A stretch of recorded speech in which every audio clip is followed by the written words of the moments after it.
Muy buenos días, tengo el agrado de presentarles el seminario número 6, titulado Integración del Metabolismo. Los integrantes son Abanto Karen Choquecagua, Espinosa Cuyas Emilio, Moreno Loyola Camila, Noa Panca Gabriela, Marco Vázquez Luis y quien tiene el honor de hablarles, Esmeralda Reque. Ahora pasamos a ver lo que es el índice. Aquí se encontrará todos los temas a tratar en este seminario. La integración del metabolismo es la interconexión de todas las rutas metabólicas de nuestro cuerpo. Esto es importante e indispensable para mantener nuestra homeostasis calórica. También le permite a nuestros órganos producir energía, almacenarla, según requiera nuestro organismo, en situaciones como lo es el ayuno, el ejercicio o la obesidad. El equilibrio se regula mediante hormonas, principalmente insulina, glucagón, cortisol y catecolaminas, y por señales del sistema nervioso central, especialmente del hipotálamo. Este es aquel que controla el apetito y el gasto energético a través de hormonas como leptinas y grelinas. Factores como la dieta, el ejercicio y el consumo de etanol influyen directamente en estas rutas metabólicas y pueden favorecer o alterar el balance energético y la salud metabólica. Comprender esta integración permite explicar cómo el cuerpo mantiene su equilibrio calórico y cómo se producen trastornos como lo es la obesidad y la resistencia a la insulina. Para esta presentación tenemos tres objetivos principales, siendo el primero, conocer el efecto de la integración del metabolismo en la homeostasis calórica. Como segundo objetivo tenemos entender el efecto dieta-obesidad, el ejercicio y el efecto del etanol sobre el metabolismo energético. El tercer objetivo es conocer los cambios del metabolismo bajo las condiciones de la ingestión de alimentos y el ayuno prolongado. La homeostasis calórica o energética es el conjunto de mecanismos bioquímicos que mantiene constante el aporte de energía celular. Bioquímicamente hablando, significa que el organismo regula cuándo usar la glucosa, cuándo usar los lípidos, cuándo producir o ahorrar el ATP, dependiendo del estado nutricional. Es un sistema que integra vías metabólicas, como por ejemplo glucólisis, gluconeogénesis, beta-oxidación, ciclo de Krebs, vía de las pentosas, síntesis de ácidos grasos o cetogénesis, con señales hormonales para garantizar que el ATP se produzca de manera suficiente y continua. Siguiendo con la parte de los objetivos bioquímicos, vemos que la homeostasis energética tiene tres objetivos principales. El primero es mantener la glucosa plasmática estable mediante el equilibrio entre glucólisis y gluconeogénesis, como de la glucogénesis y la glucogenólisis. El segundo objetivo importante es regular el uso de combustibles según la disponibilidad. Entendiéndolo así, vemos que en un estado alimentado va a predominar la insulina, va a aumentar la glucólisis, la síntesis de glucógeno y la lipogénesis. Pero si nosotros estamos en un estado de ayuno, vemos que va a predominar el glucagón, las catecolaminas, activando así la beta-oxidación, la lipólisis y la cetogénesis. El tercer objetivo importante es optimizar la producción de ATP en mitocondria según la demanda celular. En resumen, administra qué vía metabólica se activa y cuál se inhibe para así mantener la energía. Viendo el tercer punto de las funciones bioquímicas centrales, vemos que la homeostasis energética coordina tres niveles, iniciando con el primero, que es el control hormonal o el principal regulador bioquímico. Vemos a la insulina, que activa vías anabólicas como la glucólisis, la glucogénesis y la lipogénesis. En cambio, el glucagón activa vías catabólicas como la gluconeogénesis, la glucogenólisis y la lipólisis. En cambio, las catecolaminas potencian lipólisis y movilización de combustibles, teniendo así a la leptina y la grelina, que son estos los que modulan la ingesta, el gasto energético desde el hipotálamo, pero también van a impactar en la expresión de enzimas y vías metabólicas. El segundo punto importante aquí es el control enzimático, viendo la fosforilación y la desfosforilación de las enzimas, como por ejemplo la insulina, que al momento de ser desfosforilada va a activar el anabolismo. Si nosotros tenemos al glucagón, al AMP cíclico o la proteína quinasa A, vemos que se fosforilan, es decir, que activan el catabolismo. También vemos una regulación alostérica según los niveles de ATP, ADP, AMP, acetil-CoA o del citrato. El tercer punto importante aquí es la selección de combustible. En un estado postprandial, el uso de la glucosa va a disminuir la beta-oxidación, pero si nosotros estamos en un ayuno prolongado, el uso de ácidos grasos y los cuerpos cetónicos van a disminuir la glucólisis. La clave aquí es que el cuerpo decide qué molécula oxida según el contexto metabólico. En conclusión, la homeostasis calórica, desde un enfoque bioquímico, va a ser el sistema que define qué vía metabólica está activa en cada momento para producir ATP de una forma eficiente. Este integra hormonas, enzimas, sensores energéticos y disponibilidad de sustratos para mantener el equilibrio entre guardar, usar o producir energía. Ahora que conocemos la definición de homeostasis calórica, podemos reconocer que esta depende principalmente del cerebro, específicamente del hipotálamo. Nuestro sistema nervioso central controla a su vez al sistema nervioso autónomo, quien de la misma manera controla al simpático. De esta manera se pueden activar diversas vías metabólicas, como es el caso de la beta-oxidación, que se refiere a la degradación de ácidos grasos cuando necesitamos de nuestras reservas energéticas. De igual forma, se encuentran presentes sensores hipotalámicos que se encargan de activar o estimular el metabolismo de la glucosa. El hipotálamo contiene una cantidad determinada de núcleos, siendo como el más fundamental el núcleo arcuato o arqueado, también conocido por su abreviación ARC. Este contiene dos poblaciones de neuronas diferentes, como son las de las neuronas NPI con las AGRP y aparte las neuronas POMC. Hace mucho tiempo, según artículos de investigación en diversos estudios de laboratorio, se determinó que existen dos zonas específicas en el hipotálamo que se denominó en caso a la del área hipotalámica lateral como la del hambre o el apetito y en caso del núcleo ventromedial como la de la saciedad. De esta manera se logró interpretar el gasto energético. Primero, el hipotálamo recibe señales bioquímicas de todo nuestro cuerpo, como es el caso del tejido adiposo con la hormona leptina, el páncreas con la hormona insulina y el estómago con la grelina. De esta manera llegan estas señales al núcleo arcuato y desencadenan distintas vías, como por ejemplo la vía AMPK, que está más asociada a los estímulos para las neuronas NPI, como es el caso de la hormona grelina que estimula el apetito. De la misma manera, la vía leptina puede activar vías como JAK-STAT para poder inhibir el hambre y aumentar el gasto energético. De esta forma, el cerebro controla todas las funciones mencionadas previamente y puede mantener el equilibrio en nuestro organismo. Bueno, conmigo vamos a hablar con respecto al efecto de obesidad, en este caso principalmente mediado por leptina y grelina. Lo primero que deberíamos saber antes de entrarnos a este tema de manera un tanto fisiológica sería el hecho de que ambas son hormonas. La grelina viene a ser la hormona la cual nos da esa sensación de hambre y es liberada por el estómago hacia el torrente sanguíneo y actuando sobre el hipotálamo. Y la leptina viene a ser liberada por el tejido adiposo y actuaría justamente también sobre el hipotálamo. Aquí tenemos el caso de un niño, el cual, como pueden ver, tiene hambre. Nosotros en el estómago tenemos diversos sensores, como puede ser la AMP sinasa, entre otros. Estos sensores lo que hacen es que al detectar de que nosotros no hemos comido, liberan la hormona grelina. Esta hormona grelina viaja por el torrente sanguíneo hasta nuestro hipotálamo. En nuestro hipotálamo tenemos diversos núcleos, como puede ser el núcleo lateral del hipotálamo y el núcleo arqueado o arcuato.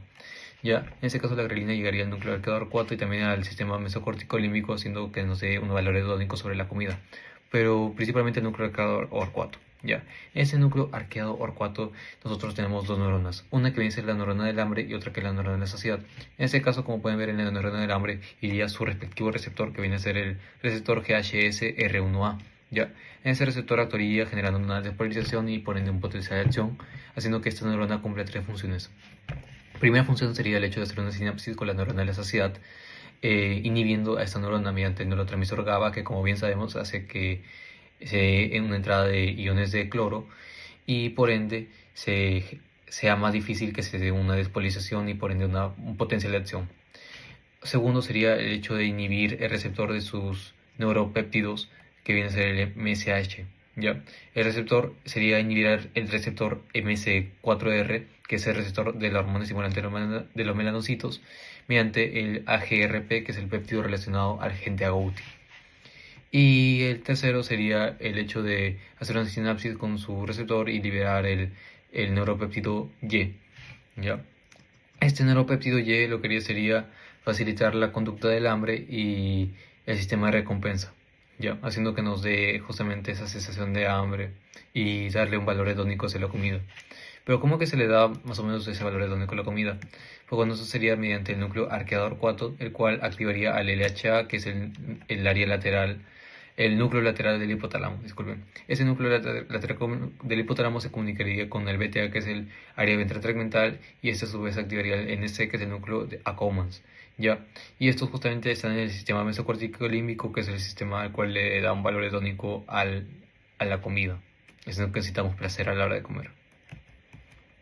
Ya aquí tenemos la situación en la cual nosotros ya estamos a punto de comer, tenemos una hamburguesa, le damos el primer bocado y desde que le damos el primer bocado el, el núcleo arqueado orcuato se comunicaría con el sistema nervioso parasimpático, que es el sistema nervioso autónomo, y justamente lo que haría sería de que nosotros, mediante el nervio vago, que nuestro estómago, nuestro intestino y nuestro hígado, entre otros, trabajen de mejor manera porque ya está llegando la comida. Nosotros también de eso, sino de que también se libere más saliva. ¿Ya? Una vez que la comida ya llega al intestino, a las iniciales porciones del intestino, como viene a ser el duodeno, en el cual tenemos mayor absorción de nutrientes y de glucosa, es que nosotros empezamos a liberar una gran cantidad de hormonas de la saciedad. Pero desde que ya damos el primer bocado ya empezamos a liberar, pero de mayor manera cuando llega allí. ¿Ya? ¿Por qué? Porque justamente se da la mayor absorción de glucosa y de nutrientes de glucosa hacia el torrente sanguíneo y hacia todo el cuerpo. ¿Ya? En ese caso, la leptina lo quería, no solamente se liberaría la leptina, sino también diversas hormonas, como bien puede ser también la colecitoquinina. La colecitoquinina en este caso lo quería, no entrándonos tanto de eso, sería actuar sobre el sistema, no, el núcleo de tracto solitario, y este tiene proyecciones sobre el núcleo parabraquial. El núcleo parabraquial, y ese justamente también tiene proyecciones sobre el sistema mesocortico límbico, sino de que nosotros ya no tengamos un valor hedónico sobre la comida. Y a su vez la leptina justamente haría algo similar, porque justamente actuaría sobre su neurona, en este caso haciendo no solamente sobre su neurona, sino que también inhibiría a la neurona del hambre, ya, porque tiene un receptor ahí y la leptina iría a su receptor de la neurona del hambre y inhibiría esta. Pero bueno, al llegar a su receptor de su neurona de saciedad, lo que haría sería el hecho de que se libere el neuropéptido AMCH. Este neuropéptido lo que haría sería irse a su receptor y hacer que nos dé esa sensación de saciedad. Pues bueno, ¿qué es lo que viene a pasar a una persona con obesidad? ¿Ya? En una persona con obesidad lo que haría sería de que tendría una resistencia hacia la leptina. ¿Por qué? Porque en vez de su tejido adiposo lo que haría sería, en vez de liberar leptina, liberaría otros factores otras sustancias como bien puede ser el factor de necrosis tumoral y la resistina, las cuales son cistoquininas, pero que actuarían sobre el hipotálamo, haciendo de que tengamos una resistencia hacia la leptina. A su vez, de que justamente debido a esto tendremos un alto valor hedónico sobre la comida, haciendo de que sintamos demasiado placer a la hora de comer, bueno, de que las personas obesas sientan bastante placer a la hora de comer. También tendremos el hecho de que una disfunción del tejido adiposo. ¿Por qué? Porque empieza a secretar diferentes sustancias, las cuales no son la leptina. Y también viene a ser la inactividad, pero principalmente el hecho de consumir bastante carbohidrato, porque debido al consumo de exceso de carbohidratos es de que se da todo eso. El ejercicio es uno de los principales reguladores de la homeostasis energética, y cuando nos ejercitamos, el cuerpo necesita mantener el equilibrio entre el gasto y aporte de energía. Por lo tanto, acá se va a dar lo que es una compleja red de vías metabólicas integradas y que involucran el músculo, el hígado y el tejido adiposo. Ahora, durante el ejercicio, el músculo esquelético lo que va a hacer es incrementar la demanda energética. Esto para poder producir ATP, y el cuerpo utiliza primero la que es la glucólisis anaeróbica. Esto para degradar la glucosa a piruvato y posteriormente al lactato. A medida que el ejercicio se va prolongando, lo que se hace es activar la oxidación de ácidos grasos en las mitocondrias. Esto mediante el ciclo de Krebs y la fosforilación oxidativa, tal y como se puede ver en la imagen. Ahora, esta transición entre glucosa y lípidos es un ejemplo claro de lo que es la integración metabólica, ya que ambos combustibles se regulan mutuamente. Esto para poder optimizar la producción de energía. Además, el ejercicio lo que estimula es la translocación de los transportadores de glucosa, en especial tipo 4, más conocida GLUT4, hacia la membrana, tal como se puede ver, aumentando la captación de glucosa en el músculo y ahora sin necesidad de la insulina. Este mecanismo lo que hace es mejorar la sensibilidad a la insulina y ayuda a prevenir resistencia insulínica y lo que es la diabetes tipo 2. Ahora, a nivel hepático, ¿qué es lo que sucede? El ejercicio se activa con la gluconeogénesis, esto utilizando lactato, glicerol y aminoácidos, esto para mantener la glucemia estable. Ahora, por otro lado, en el tejido adiposo se produce la lipólisis, esto liberando ácidos grasos libres, los cuales sirven como fuente energética alternativa. En conjunto, estas respuestas metabólicas, ¿qué es lo que muestran? Lo que muestran es cómo el cuerpo integra múltiples rutas, como lo que es la glucólisis, la beta-oxidación, el ciclo de Krebs y la fosforilación oxidativa. Esto para mantener lo que sería la homeostasis calórica y energética. Finalmente, a largo plazo, el ejercicio regular, ¿qué es lo que hace? Mantener la densidad mitocondrial, lo cual mejora la capacidad oxidativa del músculo y favorece el equilibrio entre la síntesis y degradación de los nutrientes. Ahora, ¿qué implicaría esto? Que desde un punto de vista bioquímico y clínico, el ejercicio no solo mejora el rendimiento físico, sino que también optimiza la eficiencia metabólica, contribuyendo a un control de lo que sería el peso corporal, la prevención de enfermedades metabólicas, que incluso muchas no son curables, y lo que es la prevención de la salud de nuestro organismo. Seguimos con los efectos del etanol en el metabolismo energético. Para entender este efecto vamos desde lo básico, la vía metabólica del etanol. El hígado lo oxida mediante dos enzimas, el alcohol deshidrogenasa y el aldehído deshidrogenasa. Entre ambas reacciones producen grandes cantidades de NAD reducido, elevando exageradamente la relación del NAD reducido y el NAT. Y este es un punto crítico ya que hay muchas rutas metabólicas que dependen del equilibrio entre ambas moléculas. Así como en los carbohidratos, la gluconeogénesis se inhibe porque no hay disponibilidad de precursores como el piruvato y el oxalacetato. En el ciclo de Krebs se disminuye la actividad, por lo cual se produce menos energía. Y en cuanto a la combinación, produce la hipoglucemia y la acidosis láctica. Ahora, en el lípidos, la beta-oxidación en ácidos grasos se detiene porque el NAT reducido elevado impide continuar con las reacciones de oxidación. Ahora, al mismo tiempo, se activa la lipogénesis, favoreciendo la acumulación de triglicéridos y el hígado graso.